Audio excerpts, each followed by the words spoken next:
Hello everybody. Today I will discuss what are ionic crystals and how you will find their lattice energy. So I have a short discussion in this first paragraph. It is regarding materials. Materials कैसे होते हैं, किस type के constituents particles के बने होते हैं, ये यहाँ पर हमें डिस्कस नहीं करना है। हमें एक बेसिक आइडिया लेना है। तो कोई भी मटेरियल हो, कोई भी मैटर हो, वो जिन भी कंस्टिट्यूएंट पार्टिकल्स का मिलके बना होता है और जिस भी टाइप के फोर्सेस उनके किसी भी टाइप के फोर्सेस उनके बीच में लग रहे हों, तो वो तीन तीन टाइप के मटेरियल्स को बनाते हैं। एक सॉलिड है और एक लिक्विड और गैस। तो कंस्टिट्यूएंट पार्टिकल्स के बीच में अगर स्ट्रॉन्ग फोर्सेज हों तो सॉलिड बनता है, अगर मॉडरेट टाइप के फोर्सेज हों तो लिक्विड बनता है, और अगर वीक फोर्सेज हों तो फिर पार्टिकल्स दूर दूर होते हैं, उनके बीच का गैप ज़्यादा होता है, और इस टाइप के जो फोर्सेज हैं वो गैसेज में गैसियस मटेरियल्स को बनाते हैं। तो अब हमें ये देखना है, हमें बेसिकली सॉलिड्स को स्टडी करना है, क्योंकि जो क्रिस्टल्स होते हैं वो जनरली सॉलिड्स होते हैं। लिक्विड क्रिस्टल्स भी होते हैं पर वो हमें यहाँ पे नहीं पढ़ना है। तो किसी भी सॉलिड में जो कंस्टिट्यूएंट पार्टिकल्स हैं, मैं यहाँ पे दो कंस्टिट्यूएंट पार्टिकल ले लेता हूँ, और इन पार्टिकल्स के बीच में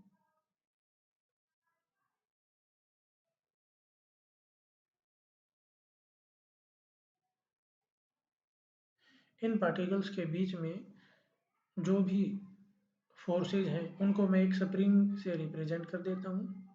मान लेता हूँ इस पार्टिकल का मास m1 है और इस वाले पार्टिकल का मास है m2।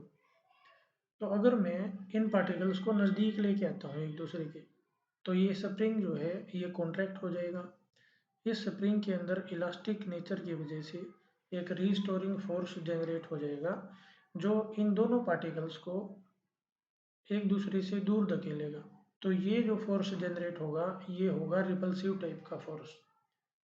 अगर मैं इस स्प्रिंग को स्ट्रेच करूं, यानी कि मैं इन मासेस को दूर दूर लेके जाऊं, इनकी जो नॉर्मल लेंथ है उससे थोड़ा सा दूर करता हूं इनको, तो क्या होगा, इस स्प्रिंग के अंदर फिर से एक रीस्टोरिंग फोर्स जनरेट हो जाएगा, जो इन दोनों पार्टिकल्स को एक दूसरे के नज़दीक लेके आएगा। तो उस केस में हमारे पास जो फोर्सेज अराइज होंगे, रिस्टोरिंग फोर्सेज अराइज होंगे, वो अट्रैक्टिव टाइप के फोर्स होंगे। तो जब ये स्प्रिंग अपनी नेचुरल लेंथ में होगा, जितनी इसकी नेचुरल लेंथ है उसमें होगा, तो नेट फोर्स जीरो होगा, क्योंकि रिपल्सिव फोर्स और अट्रैक्टिव फोर्स उस केस में दोनों फोर्सेज बैलेंस हो जाते हैं। ठीक है, तो ये चीज़ें मैंने पहले पैराग्राफ में डिस्कस कर रखी हैं।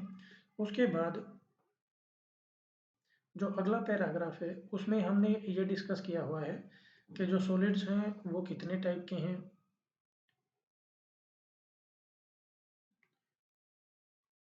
तो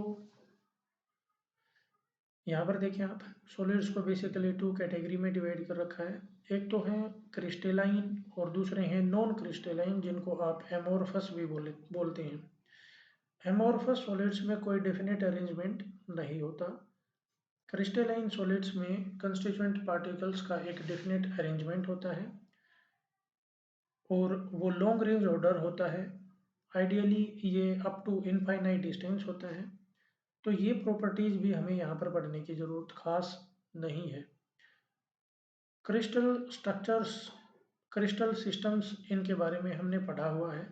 टेट्रागोनल है, ट्राइगोनल है, हेक्सागोनल है, ट्राइक्लिनिक है, मोनोक्लिनिक है। तो जो कंस्टिट्यूएंट पार्टिकल्स क्रिस्टल्स में होते हैं वो इनमें से किसी एक सिस्टम के अंदर होंगे, और इन सब का एक डेफिनेट अरेंजमेंट होता है।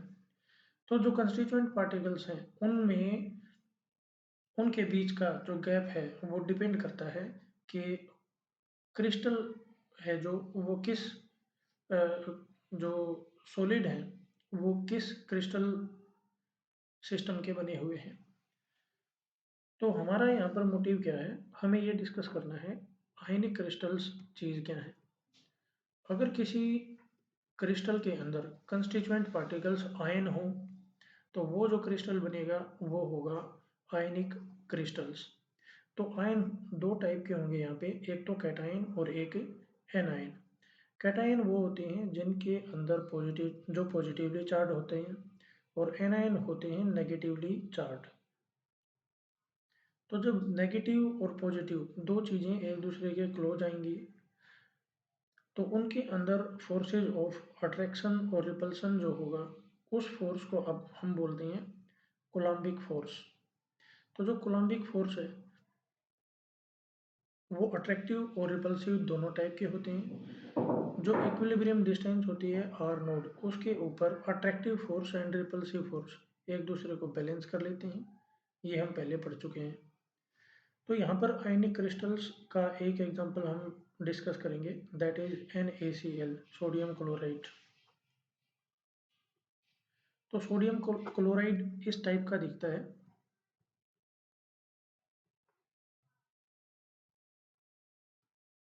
यहाँ पे एक डायग्राम दिखा रखा है सोडियम क्लोराइड का।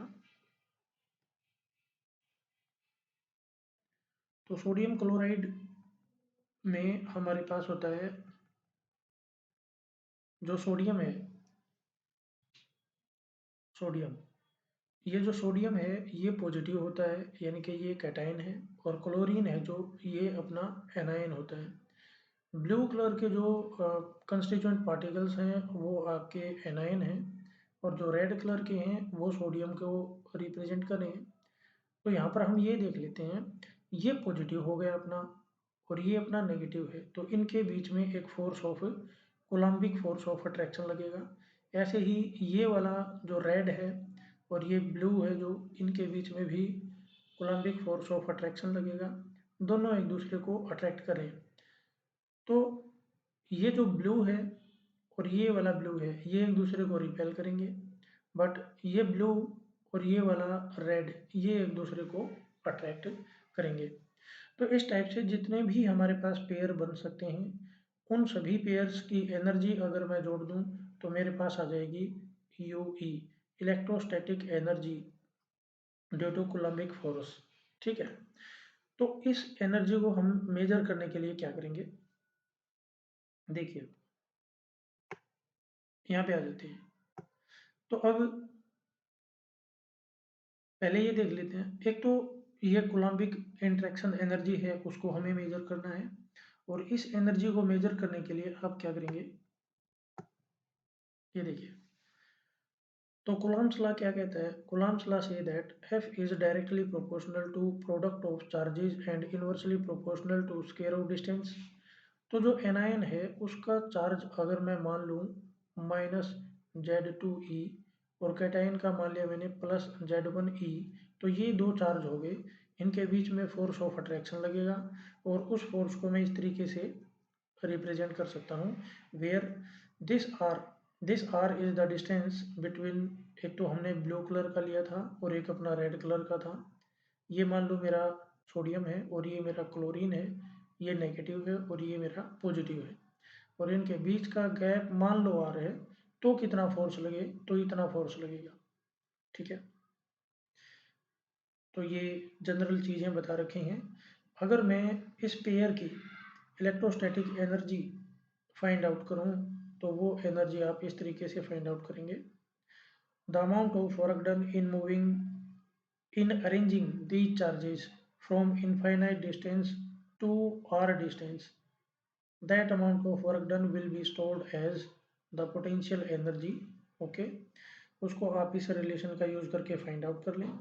We will use this relation. अब देखिए, अब ये एक पेयर तो है नहीं, पेयर तो बहुत सारे होंगे, तो उसको फाइंड आउट करने के लिए, और जो अलग अलग पेयर होंगे वो अलग अलग डिस्टेंस पे भी होंगे। तो ये जो एफर्ट किया था ये सबसे पहले किया था मेडलन ने।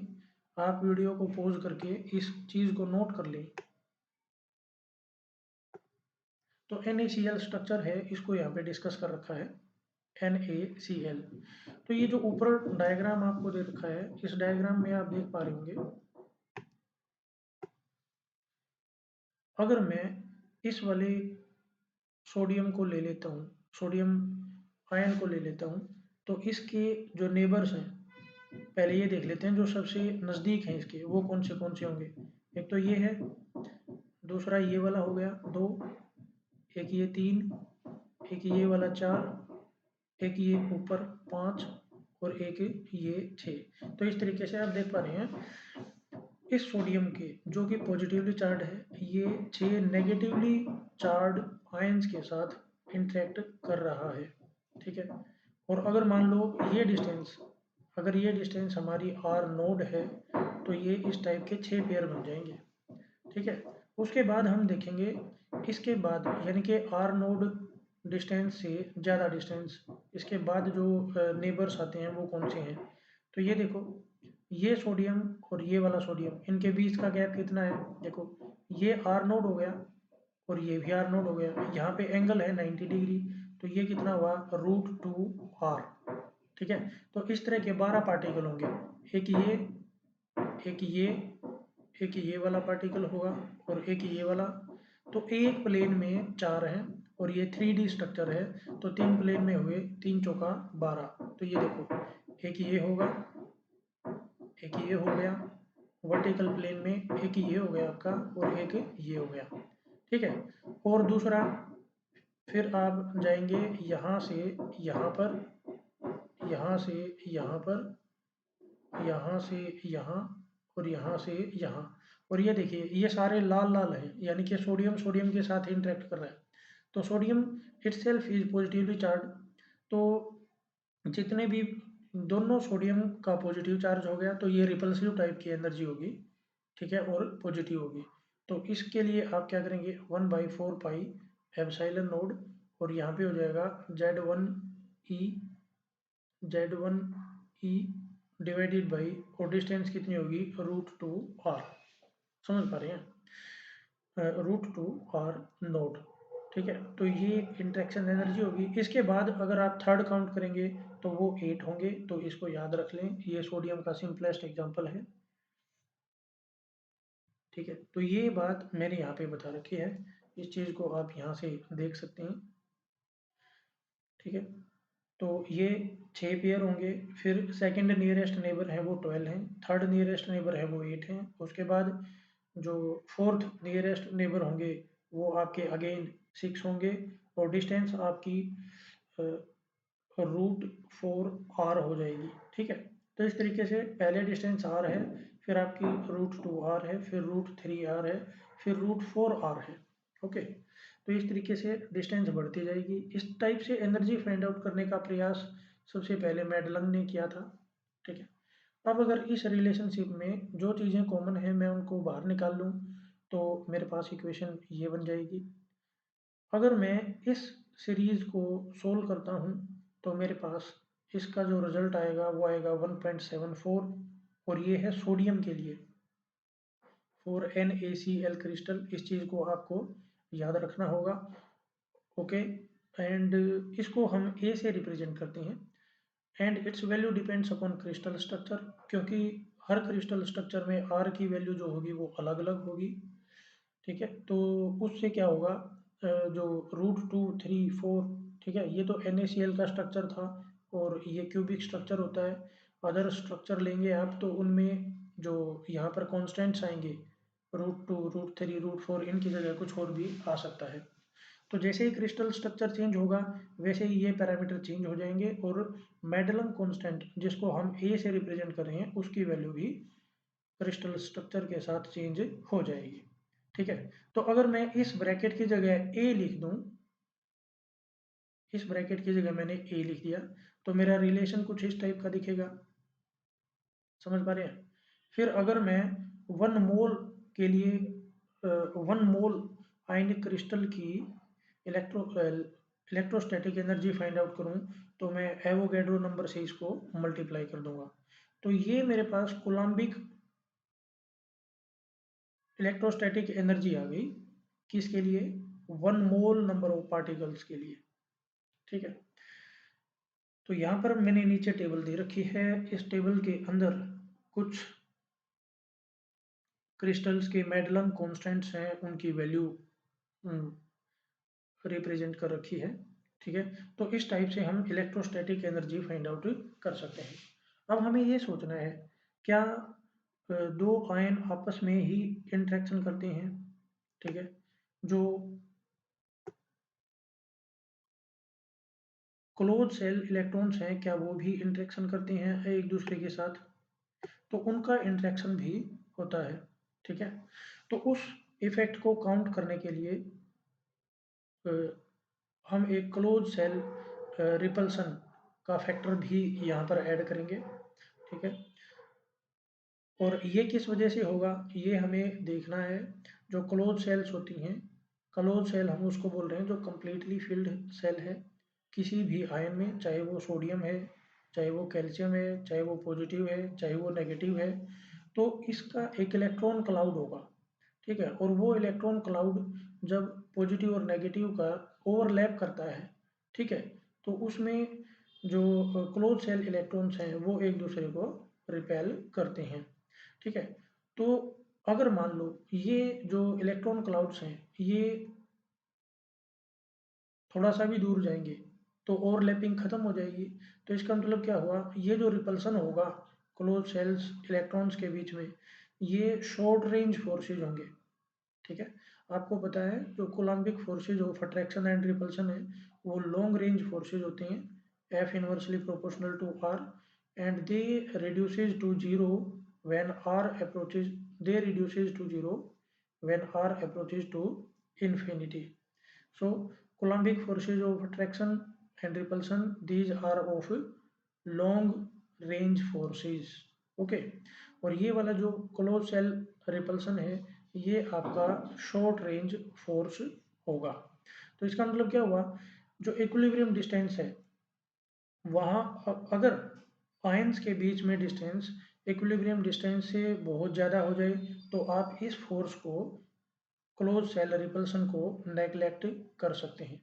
तो इसका मतलब क्या हुआ, यह डिस्टेंस के साथ एक्सपोनेंशियली रिड्यूस होता है। ठीक है, तो ये एक रिलेशन है, आप इसको याद रखना पड़ेगा। ये आपको बोर्न ने इसको एडवाइस किया था, ज़्यादा डिटेल में हमें जाना नहीं है। अब ये जो forces of attraction and repulsion है उसको हम इस डायग्राम की हेल्प से समझ सकते हैं। तो यहाँ पर ये फोर्सेज हैं और ऊपर रिपल्सिव फोर्सेज हैं एफ आर, और नीचे जो आपके फोर्सेज हैं वो अट्रैक्टिव फोर्सेज हैं। तो यहाँ पर जो एनर्जी आएगी वो नेगेटिव होगी और यहाँ पर एनर्जी आएगी आपकी पॉजिटिव रिपल्सिव फोर्सेज की वजह से। रिपल्सिव फोर्सेज को आपने रिप्रेजेंट कर रखा है इस रेड कलर से, और ब्लू कलर आपका अट्रैक्टिव फोर्सेज को रिप्रेजेंट कर रहे हैं यहाँ पे। तो ये डिस्टेंस के साथ इस टाइप से वेरी करते हैं, और इलेक्ट्रोस्टैटिक पोटेंशियल एनर्जी आपकी एक्सपोनेंशियली डिक्रीज होती है यहाँ पे। इन दोनों का जो रिजल्टेंट होता है वो हमने यहाँ पे ग्रीन कलर से रिप्रेजेंट कर रखा है। तो फाइनली इस टाइप का हमारे पास एक कर्व बनता है जो U का और R का रिलेशन एस्टेब्लिश रिप्रेजेंट कर रहा है। How the total energy which is sum of two type of energy, one is the electrostatic energy, ये आपने फाइंड आउट की। ठीक है, and another is repulsive energy, and this is what, close shell repulsion energy. ये close shell repulsion energy है, और ये आपकी कोलम्बिक फोर्सेज की वजह से जो एनर्जी है वो वाली है। ठीक है, इक्विलिब्रियम डिस्टेंस अगर आपको फाइंड आउट करना है तो आप इस लैटिस एनर्जी को डिफ्रेंशिएट कर लें, इस फंक्शन को डिफ्रेंशिएट कर लें विद रिस्पेक्ट टू आर, उसको जीरो के इक्वल पुट कर दें, और वहाँ से आपके पास जो भी वैल्यू आएगी आर की वो आपकी आर नोड होगी। इस तरीके से आप इक्विलिब्रियम डिस्टेंस पे लैटिस एनर्जी फाइंड आउट कर सकते हो। ओके, अब इसका फ़ायदा क्या होगा, लैटिस एनर्जी से हमें ये पता लग जाएगा। अब अगर फोर्सेज ऑफ अट्रैक्शन स्ट्रॉन्ग हैं तो इसका मतलब क्या है, उन आयन्स को सेपरेट करने के लिए आपको उतना ही ज़्यादा दम लगाना पड़ेगा।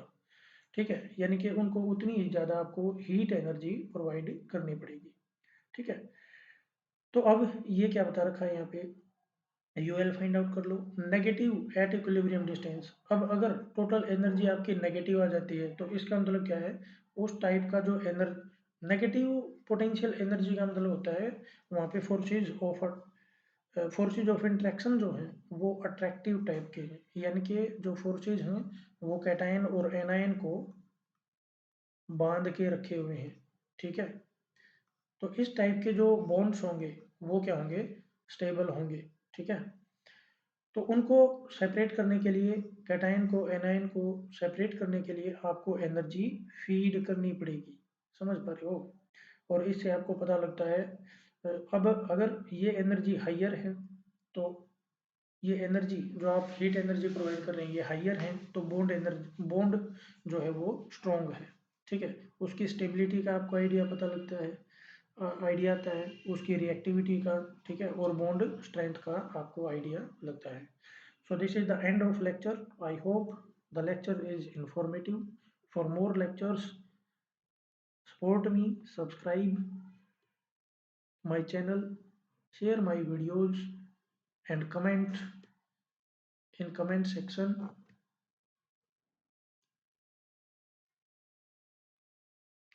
Thank you.